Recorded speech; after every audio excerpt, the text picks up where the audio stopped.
করে আমার গৌরহরি পাগল হয়ে গেলেন।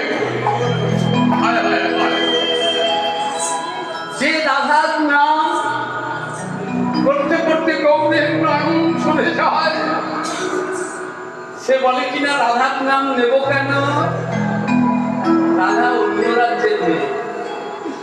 এটা বিদ্যুনিয়াদের ভাষা, কথা এগুলো বলা উচিত নয়, কিন্তু না বললেও তো আপনারা জানবেন না, এগুলো জানা উচিত। হ্যাঁ, আচ্ছা, রাধা তত্ত্ব মহাপ্রভু বললেন সর্বশ্রেষ্ঠ তত্ত্ব হচ্ছে রাধা তত্ত্ব। রাধার উপরে কোনো তত্ত্ব নেই, সেই রাধার নাম নেব কেন? আরে জয় জয় রাধে। যাই হোক, যত ব্রজগোপী বনের মাঝে কৃষ্ণ হারা হয়ে চলেছেন, যেতে যেতে হঠাৎ এক গোপী বলছেন এই এই এই এই এই এই এই যে গোবিন্দ গেছে তার চরণচিহ্ন, আর একদিন বামভাগে গেছে সেই রমণী, এই চরণচিহ্ন তার। সেই চরণচিহ্ন অনুসরণ করে দূর গিয়ে দেখে একজনের চরণচিহ্ন রয়েছে কিন্তু আরেকজনের নেই। এটা আমাদের রাধারানীর চরণচিহ্ন রাইধনীর। গোবিন্দ গেলেন কোথায়? হয়েছিল কি জানেন? ষোড়শ গোপিনীর কাছ থেকে রাধারানীকে নিয়ে এসেছিলেন। তো রাধারানী বলেছিলেন যে হে রাধে, হে গোবিন্দ, এই যে বড় পথ আমি আর পায়ে হেঁটে যেতে পারছি না। হ্যাঁ, কোমল চরণে আমার বড়ই লাগছে সাম, যদি তোমার সঙ্গে আমাকে যেতেই হয় তাহলে এবার আমার কাঁধে নিতে হবে। রাধারানী গোবিন্দ বলছেন এবার আমায় কাঁধে নিতে থাকো। যিনি নিজের দর্প রাখেন না, জগতে কারু দর্পই তিনি রাখেন না, তাই তো তার নাম তর্পহারী। রাধারানীর অভিমান যুদ্ধ করবেন বলে হে রাধে এসো প্রেয়সী কাঁধে। যেই রাধারানী কাঁধে চড়তে যাবেন সেখানে রাধারানীকে ফেলে দিয়ে গোবিন্দ হয়ে গেলেন আন্তর্ধ্যান। একজনের চরণ চিহ্ন আরেকজনের নেই। সেই চরণ চিহ্ন অনুসরণ করে কিয়দ্দূর গিয়ে রাধারানীকে সঙ্গে করে নন্দ নন্দনা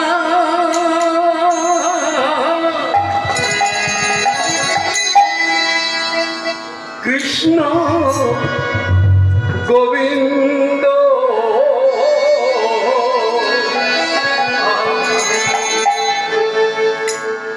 হে দামোদর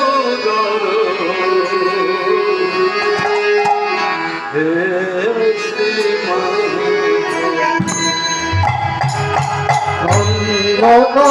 নন্দন কৃষ্ণ গোবিন্দ হে দামোদর হে মাধব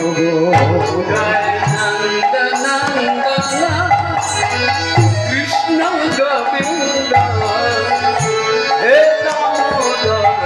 নন্দন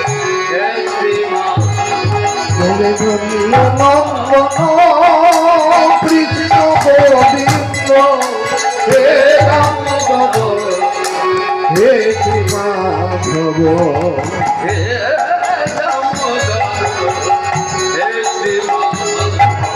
হে মাধব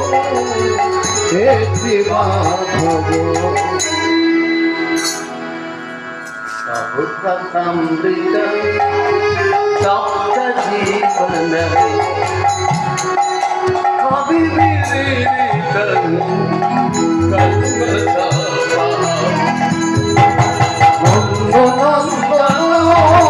কৃষ্ণ গোবিন্দ হে দামোদর হে মাধব সবল মঙ্গল শ্রীমদাতং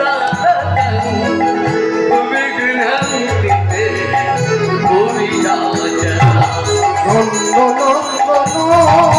কৃষ্ণ গোবিন্দ হে দামোদর হে মাধব জয় পিতে হতিকান জন্মনা প্রজ সয়ত ইন্দিরা সত্যদত্ত নন্দন কৃষ্ণ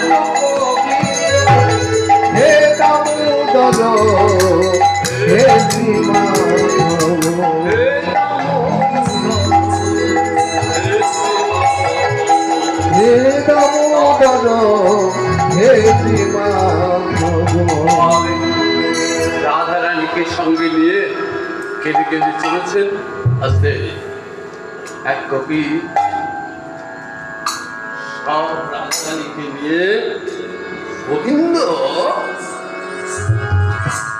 আবার গোপীদের কেঁদে কেঁদে আসতে দেখে যমুনার কূলে বংশী ঘটে, যেখানে রাসলীলা হবে, 1600 গোপিনী, 1600 কুঞ্জ, নানান ফুল, নানান বাদ্যযন্ত্র সেখানে এসে বাঁশি বাজাচ্ছে। গোপীরা আবার কেঁদে কেঁদে সেই বাঁশি শুনে আসছে। তো বলছে, হ্যাঁ গো, কাঁদছো কেন গো? রসিকেন্দ্র চূড়ামণি তো কাছে এসে বলে, কাঁদছো কেন? এই, আমি তো তোমাদের কাছে কাছে রয়েছি, দেখতে পাচ্ছ না আমার? আচ্ছা বলো তো, কাঁদতে হবে?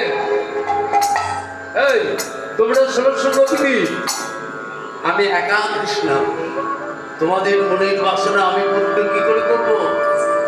ও কান্নাকাটি বাদ দাও, এসো সবাই মিলে আমরা আমাদের রাসমঞ্চটাকে ভালো করে সাজিয়ে নিই। কবিদের কাছে ডেকে শারদা পূর্ণিমায় যত ব্রজবালা তারা চোখ দিল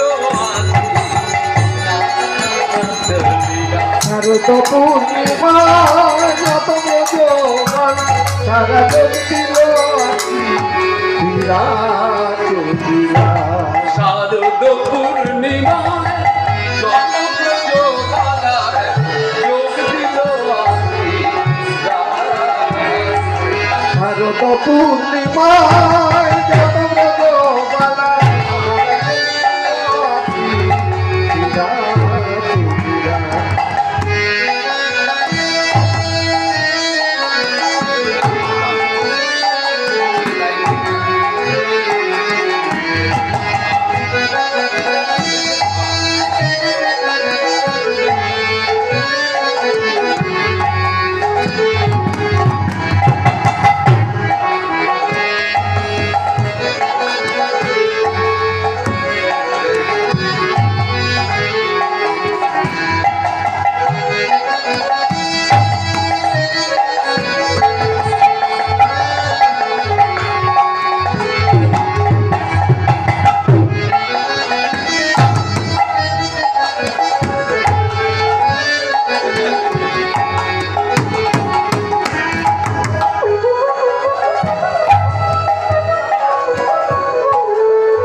শারদ পূর্ণিমায় রাঙা ভোগ দিল হাসি শুরু হলো গোপীকুল মণ্ডিত রাস উৎসব।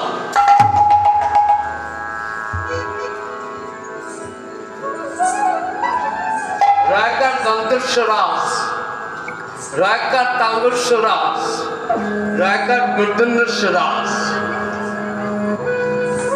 রয়াকার তালবস্ব রাস এর অর্থ রাশি রাশি প্রচুর লাভ।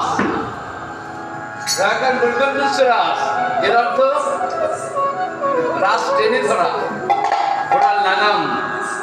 কিন্তু আজকে রয়াকার দন্তস্ব রাস এর অর্থ রাস রস বৈশ রাস রস তিন রাস। রস হতে হয় রাস, অর্থাৎ